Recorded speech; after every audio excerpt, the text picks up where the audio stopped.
Do Cremerge, meu amigo e grande tricolor, Dr. Silvio Provenzano. As infecções que acometem o sistema respiratório, quando não tratadas, podem se tornar mais graves. Pensando nisso, hoje o Dr. Silvio vai esclarecer dúvidas da família Tupi sobre este assunto, infecções na garganta. Ele vai explicar quais são as mais comuns e qual o tratamento recomendado. Bom dia, bom domingo, Dr. Silvio. Bom domingo, Heleno. Beijo para a família Tupi. Um assunto que diz respeito diretamente a muita gente que sofreu ou sofre com esse problema da bendita dor de garganta, para não dizer outra coisa. Mas antes de começar, queria mandar um abraço lá para os Estados Unidos, a Ruth Simões Batista, que mora em Dayton, Ohio, que aniversaria hoje. Também, uma coisa que me deixou muito tocado essa semana, o Antônio Marcos, motorista lá do Cremerge, ele foi na tapeçaria Sumaré, se eu não me engano, encontrou lá o Michael Quintanilha. Cara, tu acredita que ele perguntou primeiro, claro, se o Antônio me conhecia? Ele disse, não, eu atendo lá o Cremerge, sou funcionário lá, doutor Silvio conheço. Pede um autógrafo, primeiro autógrafo que eu dei na vida. Michael, meu carinho e obrigado. E por último, mas não menos importante, a minha norinha, a Camila Abreu, que está fazendo aniversário hoje. Comemore bastante com o André. Paciência com meu filhote, ele é tudo de bom. Bom, e falar de dor de garganta, né? Vamos lá. Na garganta nós temos uma série de estruturas, né? Começando pelas amígdalas, né? O que é a amígdala? É uma parte do sistema linfóide, ou seja, nosso sistema de defesa.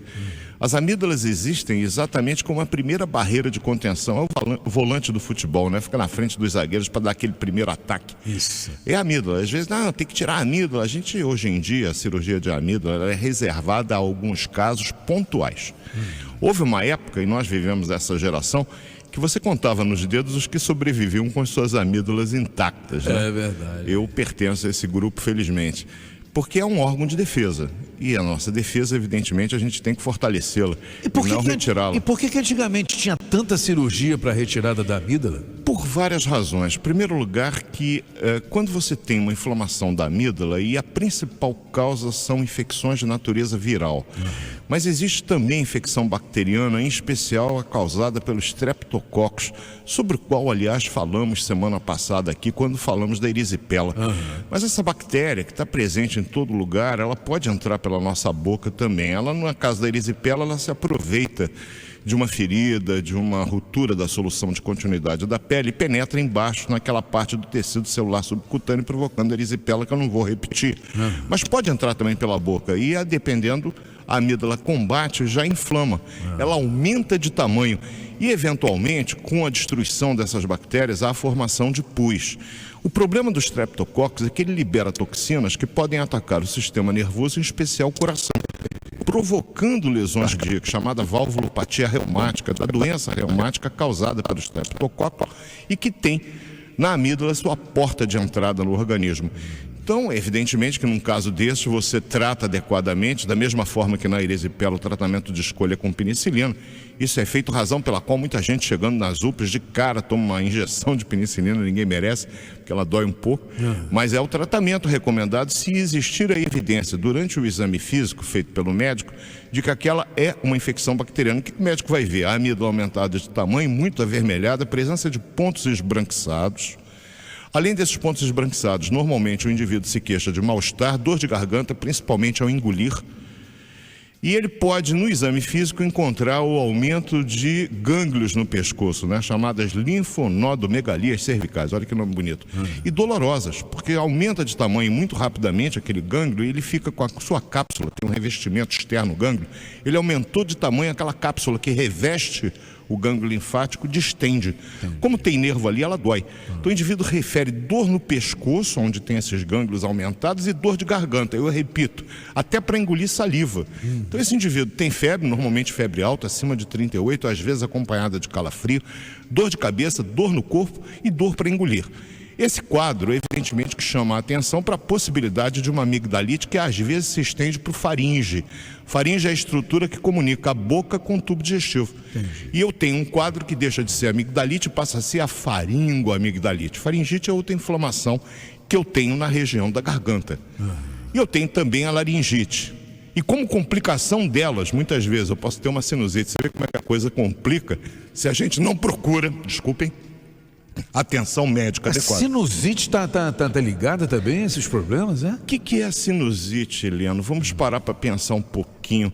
Os seios da face são reentrâncias que nós temos no crânio, que são revestidas por uma mucosa muito parecida com aquela que a gente tem na boca, na garganta. Essa mucosa, ela tem estruturas ciliares porque constantemente produz um muco, uma secreção, que é importante para a nossa defesa. Está tudo ali em íntima contato, nariz, boca, garganta, seios da face. Então, uma inflamação devido a uma infecção, seja de causa viral, seja de causa bacteriana, ela pode eventualmente, através dessa comunicação existente, chegar aos seios da face e ali provocar uma inflamação. Se houver qualquer anomalia nos seios da face, até na formação do osso do indivíduo, ou se houver alguma alteração que vá levar a uma deficiência na defesa imunológica desse indivíduo, esse quadro pode se estender para uma sinusite que pode ser aguda ou crônica. E nos casos da sinusite crônica, a família Tupi, o otorrinolaringologista é o profissional que deve ser chamado. Lá no CREMERG tem o Marcelo Peixoto e tem o Hélio. São dois grandes otorrinolaringologistas e o Jorge, né? O Jorge Fernando Jorge. São otorrinos. Você vê quanto otorrino metido no CREMERG. Porque é importante, é uma especialidade importante. Na sinusite crônica, a avaliação feita pelo médico otorrino, porque existem situações onde, inclusive, o tratamento cirúrgico pode ser recomendado. Você quer que eu fale um pouco de complicações da amigdalite? Claro, pode continuar. Vamos lá. Então vamos lá. A mais temida complicação, eu falei há pouco, é quando você tem a amigdalite streptocócica, que pode, não reconhecida e evidentemente não tratada, levar a cardiopatia reumática e até a comprometimento do sistema nervoso pelos streptococcus. O tratamento é simples, mas eu tenho casos onde eu posso formar abscessos. São bolhas de pus na amígdala. E você sabe que foi curioso que hoje, antes de vir para cá, vendo meu Facebook, eu vi uma coisa que falou, caramba, eu ia esquecendo de falar isso. A Esther Capella falou assim, Dr. Silvio, fala do tonsils stones. Olha que coisa bonita que ela escreveu no Face. O que é isso? São pedrinhas na amígdala. Tônsil é amígdala. Na verdade, não são pedras, né? São resíduos alimentares que podem ficar alojados na amígdala. A amígdala humana, ela tem, como tudo na vida, diferentes formatos. Nós temos formações que são anatomicamente diferentes. Heleno e Silvio, por mais que se goste, são bem diferentes. Sim. Estruturalmente. A amígdala de um pode ser muito grande, naturalmente, sem estar inflamada, enquanto a do outro pode ter um tamanho menor. Entendi. Eventualmente, nas amígdalas que têm um tamanho maior, ocupando, portanto, um espaço físico maior na boca, eu posso ter reentrâncias, onde pedaços de alimento podem ficar alojados, sofrendo ali a ação de enzimas presentes na saliva e provocando uma deterioração. De cara você já vai ver que esses pontinhos brancos crônicos na amígdala, a gente vai chamar de cásium, eles são uma causa importante de halitose, aquele mau hálito. Então, eventualmente, essa pode ser inclusive uma indicação para o tratamento cirúrgico. Amígdalas grandes demais, dificultando inclusive a entrada do ar. Então, eu tenho esse tipo de situação que cabe ao otorrino avaliar e, eventualmente, a solução melhor para aquilo, antigamente fazia esse brocação. Você nunca fez, sua mãe nunca fez com você, brocação com tal do columbiazol? Não. Cara, como minha mãe fez, dona Lia, você está ouvindo a gente. Ela pegava, olha, aquilo é horrível. Era horrível. Hoje em dia a gente não faz mais isso. A gente pode usar, de repente, substâncias naturais como própolis, fazer gargarejo, mas aquilo se colocava, às vezes, um lápis com algodão amarrado, enfiava nessa substância e ia lá tentar limpar as amígdalas. Olha, eu vou te dizer, Heleno, aquilo dava uma vontade de vomitar, era horrível. Quando a mãe começava a preparar, você se escondia debaixo da mesa, porque era terrível. Hoje em dia, família Tupi, a gente não faz mais isso. Ainda bem que eu não passei por isso. Poxa, eu passei. E muita gente que está me ouvindo na nossa faixa etária certamente está se lembrando. É verdade, mamãe fazia isso. Geralmente era a mãe que fazia esse tipo de coisa. Porque era aquela que tinha autoridade sobre nós, né? Dizia assim, abre a boca, moleque! Aí abria a boca. Então eu tenho como problemas de dor de garganta, infecções na amígdala, infecções no faringe, infecções no laringe, sobre o qual eu ainda não falei, mas prometo vou falar agora. A laringite. Você sabe que o laringe é a estrutura onde estão localizadas as cordas vocais, razão pela qual a gente está se fazendo ouvir aqui e além mar, né? Pelo mundo inteiro, através da emissão da nossa voz. A gente faz isso porque o ar sai do pulmão e faz vibrar estruturas que são longitudinais, presentes no laringe, que são as cordas vocais. Então, se eu tenho uma inflamação do laringe, a vibração dessas cordas vocais é a primeira situação que fica comprometida, a razão pela qual a rouquidão é um dos principais sintomas. Mas eu posso ter dor também. É uma dor, quando eu estou falando, já incomoda aquilo. O médico, ao examinar, e aí no caso, veja bem, o exame da boca deve ser feito pelo médico com auxílio de um foco luminoso, uma lanterna que seja. Hoje em dia nós temos nossos aparelhos celulares com essa luzinha forte, ajuda para burro para examinar, até melhor que aquelas lanternas tradicionais que eu usei durante anos. É verdade. Então você coloca ali, já olha a amígdala direitinho. Se você puder, em criança eu não faço isso, porque pode provocar um espasmo, até do próprio laringe, na hora de colocar o abaixador de língua. Entendi. E eu não examino criança, eu não faço pediatria, respeito os pediatras para burro. Eu, quando passei na pediatria, eu brincava com as crianças, não conseguia examiná-los. Falei, não, pediatria eu tô fora, e tô mesmo. Mas no adulto, você coloca o abaixador de língua de tal maneira que, ao abaixar a língua, você consiga ver, além da amígdala, o faringe. Mas o laringe é uma estrutura um pouco mais embaixo, eu preciso ter muitas vezes um laringoscópio, que é uma estrutura, normalmente o otorrino tem, nas emergências a gente tem, para ver o laringe. Você vai ver uma coloração avermelhada, que é o sinal da inflamação. Aí eu faço o diagnóstico de uma laringite. Mais uma vez, a principal causa, como de tudo, são vírus. E aí eu tenho tratamento que deve ser sempre feito sob supervisão de um médico. Por quê? Porque não há tratamento na face da terra, família Tupi, para vocês que ouvem muito o nosso compadre e nossa comadre. A chamada automedicação, que é uma coisa que aqui na Rádio Tupi, no Serviço de Saúde, a gente combate. Eu digo para os meus pacientes, doutor, isso tem efeito colateral? Olha, se não tiver efeito colateral, não tem efeito terapêutico. E o médico, ele avalia risco e benefício a todo momento. Mas o própolis pode ter uma coisa tão natural, tem gente que faz alergia. E é, evidentemente, um efeito adverso de uma substância natural, do mel da abelha. Então, o mel da abelha tem o própolis, mas é natural, faz mal. A gente não tem nenhuma evidência de que ele realmente seja benéfico, mas a gente também tem evidência que normalmente não faz. Mas pode provocar, faz mal. Mas pode provocar algum tipo de efeito adverso? Sim, pode ter reações alérgicas. Um simples analgésico também pode ter efeitos adversos. Mas se eu estou com dor, eu sou o primeiro a tomar um analgésico. E nesses casos de dor de garganta, você não deixa, Heleno, de tomar um analgésico. Tendo febre, o analgésico também tem ação antitérmica, ou seja, ele abaixa a temperatura, tem que ser usado. E o uso do antibiótico, sempre sob supervisão médica, porque existem sinais que indicam ao profissional de saúde, durante o exame físico, de que esse quadro não é mais viral. Geralmente, quando é viral, só está avermelhado, e se houver aumento dos gânglios linfáticos do pescoço, é um aumento muito discreto. Eu tenho uma condição muito comum, que é a mononucleose, chamada doença do beijo, provocada pelo vírus de Epstein-Barr, que dá um quadro muito parecido com a angina estreptocócica, chamada angina de Devansan, que é essa que eu falei há pouco, da amigdalite, que pode levar à complicação. Você olha inicialmente e fala, caramba, isso deve ser estreptococcus. Você entra com antibiótico. Curiosamente, na mononucleose, o indivíduo faz um racha, aquela vermelhidão na pele, e fala, opa, não era estreptococcus, isso aí já é o vírus de Epstein-Barr, é uma mononucleose. Doença para a qual o tratamento é sintomático, é analgésico, repouso, e normalmente recupera-se em pouco tempo 100% do quadro. Entendi. Doutor Silvio, eu estou curioso aqui, eu vou até fugir um pouquinho do tema, a gente falou bastante aqui, está todo mundo preocupado, a gente vai debater logo mais, a partir das 11 horas aqui no nosso domingo, debate da situação caótica que o carioca está vivendo em relação a esse problema da água, né? E registrar aqui, o doutor Silvio Provenzano chegou aqui no domingo passado, com conjuntivite. Imaginei que hoje ele fosse chegar já totalmente curado. Conjuntivite, 2, 3 dias no máximo, aí resolveu o problema. Eu continuo o olho inchado, daquele jeito de domingo passado, mas ainda não está 100%. Eu fiquei impressionado com isso. Quer dizer, mais de uma semana, doutor Silvio? Pois é, um beijinho para minha querida colega de turma, Valéria Homem, que cuida dos meus olhos há tantos anos. Ela está tendo dor de cabeça. Há uma suspeita de que talvez pelo fato de constantemente nós médicos, ao examinarmos um paciente, a gente lava as mãos e normalmente com a água que vem pelo cano da rua. Sim. Né? Não é uma água fervida que a gente usa no consultório médico para fazer esse tipo de lavagem.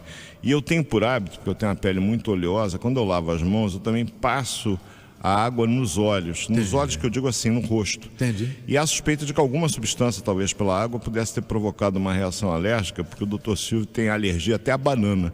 É impressionante o quanto que eu sou alérgico. Penicilina, então, nem se fala. Usando 3 colírios e não resolveu até agora?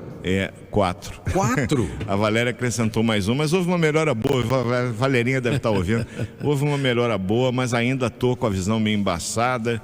Tanto que eu estou fazendo o programa sem ler minhas colas que eu trago sempre. Estamos fazendo de improviso, mas amigdalite, faringite, laringite, sinusite são coisas que normalmente a gente vê desde a primeira infância na medicina. Então a gente dá para falar de cor, sem ficar lendo a nossa cola. Certo. Mas suspeita que tenha sido talvez provocada pela água, mas não tem como comprovar isso. Eu detesto fazer a apologia do caos, né? Já se fala tanto dos riscos. Eu acho que a recomendação para quem não pode comprar água, que está muito cara e está em falta, inclusive, nos supermercados já, ferva a água.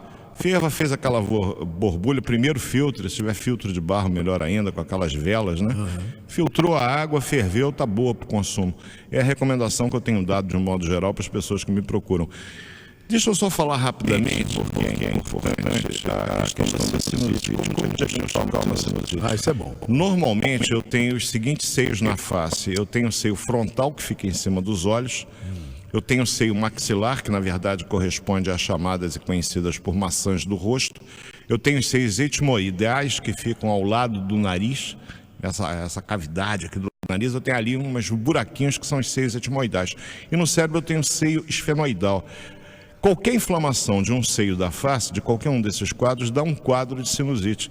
Eu posso ter mais de um seio da face inflamado? Posso. Mas como é que vai se manifestar? Como toda inflamação no corpo humano, pela dor. Uma dor de cabeça, que pode ser em cima dos olhos, pode ser do lado do nariz, pode ser na maçã do rosto. Sim. Eu, na emergência, pedia para o paciente, normalmente, baixar a cabeça e levantar rápido. Por quê?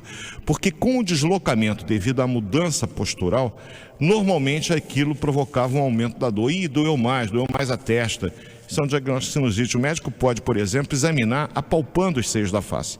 Com exceção do esfenoidal, por motivos óbvios, embaixo do cérebro não tem como apalpar, o seio frontal em cima do supercílio, o seio etmoidal do lado do nariz e o seio maxilar nas maçãs do rosto, eu tenho como apalpar.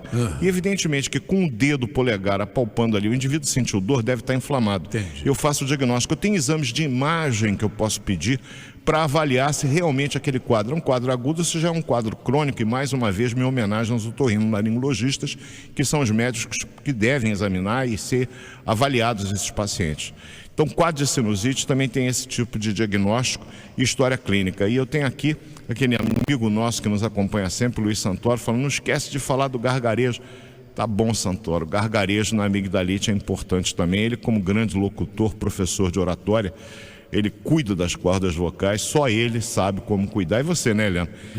Não esquece de falar do gargarejo. Tá bom, Santoro, falei do gargarejo, pronto. Doutor Silvio, o assunto para a semana que vem? O assunto para a semana que vem, o seu amigo aqui vai tirar uma fé, apesar de vir aqui, claro, porque eu não perco esse café da Regina por nada desse mundo, mas eu vou trazer a doutora Célia. Doutora Célia Regina Silva, que vai atender a um pedido do nosso ouvinte, amigo, companheiro de todos os domingos, que está nos ouvindo agora com a família reunida lá em Campo Grande, o Ivan Vicente, que está para ganhar um netinho, que segundo ele vai ser o substituto daqui a 50 anos dele para cuidar das netinhas que ele já tem. É a primeira gravidez da filha dele. Ele está querendo saber que cuidados a mulher que, ao engravidar pela primeira vez, deve ter, algum cuidado especial, alguma recomendação. E eu particularmente recomendo a Célia como uma pessoa que tem um conhecimento profundo dessa matéria e certamente vai ajudar não somente a filhota do Ivan Vicente, mas a muitas pessoas que antes mesmo de engravidar devem ouvir as recomendações da minha querida Célia. Uma dica aqui da nossa ouvinte, acho que até um tema legal, não para domingo que vem, que já temos definido, mas para o outro. A nossa ouvinte Marta Silva pediu para a gente falar sobre psoríase. É legal, né? Que tem muita gente que tem esse problema e tem muitas dúvidas, né? Nós falamos recentemente sobre psoríase aqui no Serviço de Saúde, mas eu posso repetir. Eu falei, na verdade, sobre vitiligo, falei sobre psoríase também, mas eu posso repetir. Psoríase é aquela lesão de pele que provoca aquelas escamas e que muitas vezes se confunde com as chamadas dermatites atópicas. Às vezes é difícil você diferenciar uma psoríase de couro cabeludo da famosa caspa, né? Mas a gente pode voltar a falar sobre psoríase, falar um pouco sobre vitiligo, que também é outra coisa, é um outro assunto. A gente falou em 2019, começamos 2020 repetindo esse assunto, falar alguma coisa sobre pele, até porque o dezembro laranja passou, mas os cuidados que a gente deve ter com relação à exposição excessiva à luz solar sempre uma recomendação boa. Agradecer a Marta, já fica aqui na agenda dos nossos produtores para me cobrar no domingo que vem. Psoríase, é um assunto interessante. Obrigado, Marta, um bom domingo para você, para toda a família Tupi, até daqui a pouco. E o Dr. Silvio volta então já a partir das 11 no Domingo Debate, 9h50.